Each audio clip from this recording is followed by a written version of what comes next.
Orang Katolik, Salve. Salam sehat untuk kita semua. Saudara-saudariku yang terkasih di dalam Kristus. Biasanya kalau ada pesta, ada orang yang berusaha untuk duduk di depan agar tidak antri saat makan. Ada orang yang malu untuk duduk di depan.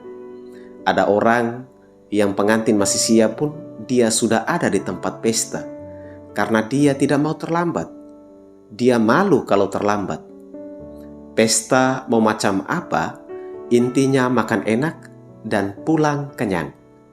Dalam Injil hari ini, dikisahkan bahwa Yesus melihat para tamu undangan yang berusaha untuk menduduki tempat-tempat terhormat.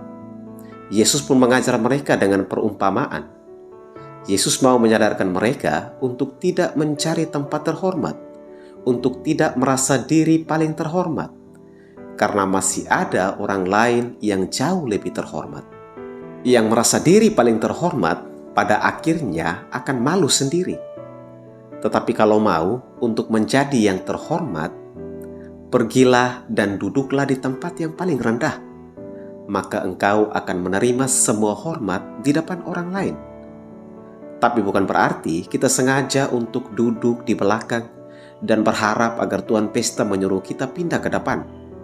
Saudara-saudariku yang terkasih, di bagian akhir Injil, Yesus membuat kesimpulan bahwa barang siapa meninggikan diri, ia akan direndahkan. Dan barang siapa merendahkan diri, ia akan ditinggikan. Lihat betapa Yesus tidak menyukai sikap yang hanya mau mencari kehormatan dan kedudukan bagi diri sendiri. Karena kehormatan adalah milik Allah semata. Yesus memberitahu kita bahwa sikap rendah hati itu jauh lebih penting, jauh lebih mulia daripada sikap sombong atau congkak atau angkuh. Sebagai pengikut Kristus, kita dituntut untuk bersikap rendah hati ketimbang bersikap sombong. Karena sifat sombong adalah salah satu bagian dari kepribadian toksik. Orang sombong kerap merendahkan orang lain, kerap arogan terhadap orang lain. Orang sombong selalu merasa paling benar sendiri di antara yang lain, cenderung meremehkan orang lain dan usaha orang lain, serta kurang memiliki sikap hormat. Orang sombong akan merasa diri lebih penting dari orang lain, sedangkan orang rendah hati akan memberi tempat bagi orang lain, akan menghormati dan menghargai orang lain dan usaha orang lain. Orang rendah hati akan merasa orang lain jauh lebih penting dan memiliki sikap hormat kepada orang lain.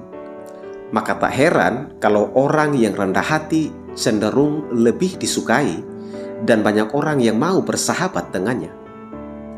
Ingat, kesombongan merupakan salah satu dari 7 dosa pokok, bahkan boleh dikatakan menjadi sumber bagi dosa yang lain. Sedangkan kerendahan hati adalah salah satu keutamaan Kristiani. Maka dalam hidup tidak perlu kita menyombongkan diri, melainkan merendahkan diri kita seperti Yesus Tuhan kita. Sudahkah kita memiliki semangat kerendahan hati? Marilah kita belajar untuk semakin rendah hati, seraya memohon, Tuhan, berilah aku sikap rendah hati dan rendah hati. Amin.